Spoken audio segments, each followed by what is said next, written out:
Hello to all of my wonderful Patreon supporters. Thank you so much for supporting what we do at the Fat Guy Podcast. And I know a couple of you have come over because of our new Real Life Keto podcast as well. I really do the podcast and talking to people in private messages and trying to help people because it's a passion of mine. I don't do it for money, but I certainly do appreciate when people toss a few bucks my way to, I don't know, buy a keto bar or pound of bacon or whatever. It really does help me out. So thank you so much for that. I just wanted to check in and as a part of you being a sponsor and a patron, and let you know how much I appreciate it and talk a little bit about where I'm at, where I'm headed in the new year, and perhaps you'd like to join me. If you've listened to some of our recent podcasts, I've been speaking more and more about fasting, intermittent fasting, and that type of thing. And the longer I've been on keto, I really have come to appreciate and enjoy fasting as a means to a ketogenic diet. So obviously you still need to keep control on your processed foods, eating things like pasta, breads, soft drinks with sugar in them, and these type things are never going to be acceptable. But I think occasionally having something like a sweet potato or having something like some carrots, because that's real food, that's carbs made from the good Lord, it's something I think you can embrace more if you offset it with something like a smart, well-intentioned, well-planned, well-functioning intermittent fasting protocol. Because when you put distance between food, and I've proven this in my own life, but there's tons of research out there too. When you put distance between food, some really good things happen. But first of all, your insulin levels fall the same way they fall when you're on a really good, strict, doing it very well ketogenic diet. You get your insulin levels to fall. You get this release of fat stores for fuels converted into beta hydroxybutyrate and ketone bodies to fuel your body, and you lose weight, and it works very well. Fasting has the same effect, and it has the same effect without having to be quite so strict on carbs if you do it well. And I've played around with different forms of fasting, intermittent fasting, extended fasting. I did a 9-day fast a month or two ago, and I really enjoyed it, by the way. I enjoy extended fasting. It's difficult to get through the first 3 or 4 days, but by about the end of day 4, you start to feel really good. By day 5, you're euphoric. And at that point, you really feel like you can just go forever. I mean, you have a ton of energy, you feel amazing, you have clarity of mind, hunger isn't an issue anymore, the cravings are gone. It's a great feeling. I'm just not sure how practical that is in real life for most people. However, it is something that I hope to do 2 or 3 times a year because of the autophagy effects. And this is where when you fast and you go into an extended fast, your body starts doing something called autophagy, which means it starts eating itself. And the part of you that it starts eating is things like loose skin from losing weight. That's extra protein on your body that it doesn't need. Your body recognizes that and it eats it. This is why people who fast for weight loss don't generally have that much of an issue with loose skin.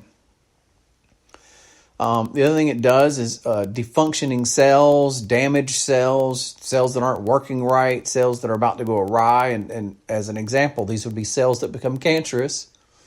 Autophagy devours them and eats them as fuel and recycles them. And so there's a lot of evidence out there that putting space between food not only keeps you from developing insulin resistance and then thus becoming overweight and things like that, but also is very powerful in preventing things like cancers. And so there's a lot of good reasons to do extended fasts. However, on the day-to-day, and specifically in my case for weight loss, I think intermittent fasting with things like 24 hours, 48 hours, 72 hours or so thrown in there is probably a much better and more compatible thing with life. And after studying all these things, and I've followed several people online, one of the most recent people I followed, and I hope to actually I would love to do an interview with her soon. Her name is Rachel. Started following her, and she does alternate day fasting. She lost 106 pounds in a year, and she just eats every other day. obviously around holidays and birthdays and stuff like that, if that falls on her fasting day, then she will go ahead and eat that day. So she may eat 3 days in a row during times like that, and then she just picks back up on her next fasting day. So by doing that, she's still able to live a normal life. You're never more than a day away from eating again. And on the day you do eat, you get to eat pretty normal. Like, I followed her blogs and stuff. She has a YouTube channel, and she's starting to become a little bit more low carb now. But that's never been something that she really cared about all that much. And she just basically, makes sure she doesn't overeat, keeps her calories in check, tries not to eat too much junk. And she eats things that on a ketogenic diet you can't eat. She has the pasta, she has sandwiches, she has things like this that you don't see on a standard ketogenic diet. That being said, her diet is a keto diet. She's going on average 36 to 40 hours in between food. And I promise you she's entering ketosis because she's never eating enough continuously so that she doesn't get right back into ketosis. And while that's not something she's concerned with and she doesn't measure it and she never talks about it, I promise you she's going into ketosis. And anybody that's eating a reasonable diet and doing this alternate day fasting thing, they're entering ketosis. So there's several ways to have a ketogenic diet. And I'm becoming more and more drawn to this alternate day fasting thing. So to that end, I'm doing some experimenting here the last couple of weeks of the year, trying the alternate day fasting off and on. I'm in that right now, as a matter of fact. And with this little bit that I'm doing here in the last couple of weeks, I'm going to make a decision if that's what I want to commit to for 2019. And if it is, I have a friend of mine, my best friend, who is going to do a challenge with me, and we're going to both commit to alternate day fasting for 6 months next year, starting January 1st. And we're going to do it 6 months solid, and we're going to have a $2,500 bet on the line. So if anybody screws up, they owe the other one $2,500, and we're going to see how it goes. And so that's where I'm at heading into 2019. Of course, got Christmas coming up. I'm going to be going out of town for Christmas. I'm going to be going to South Florida. We don't really know anybody. There won't be any big Christmas dinners. So I don't know what will happen food-wise down there. I know I will be near a poker room, which will probably lead me to maybe the day before Christmas or day after Christmas. I'll probably indulge in some type of food. Christmas Day, I'll probably just be eating in my RV and, I may even fast that day. I don't know. Nevertheless, however you're dealing with the holidays, I wish you the best of luck. Don't beat yourself up over it. This is what I tell everybody. There's no point in dieting if you can't live life. Now, that doesn't mean you make excuses up every week that you got to live life, and so you can't be keto. But it does mean on occasions that are really, really big ones and really important to the family dynamic and for mental health and social health. And these would be things like 4th of July, Thanksgiving, Christmas, your birthday, 4 or 5 out of the year. Still be mindful of your carbs. Eat as low carb as you can. Don't go crazy and eat half of a chocolate cake. Get you a very small piece of chocolate cake and enjoy it. Very small piece.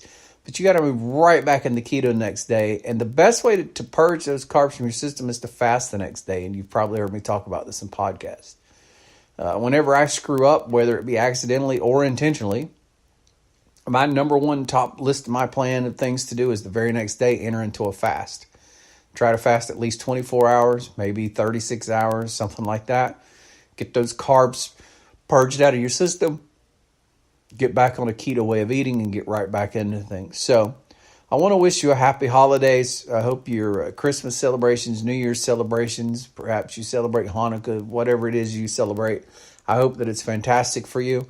And let me, again, from the bottom of my heart, thank you for being a Patreon supporter. It means the world to me. I appreciate it more than you know. And whatever your plans are for 2019, I appreciate it. I believe the way Patreon works is you can comment on this post. So I'd love for you to comment and tell me what your plans are for 2019. Maybe you'd like to join us on the alternate day fasting experiment. You don't have to necessarily come in for the $2,500 wager, but just come in and be a part of the experiment, and we'll see how it goes. Either way, I love hearing from you guys. I love trying to help you, and I appreciate you so much. Thanks again. We'll talk to you next time. Thank you for being a Patreon supporter. It means the world to me.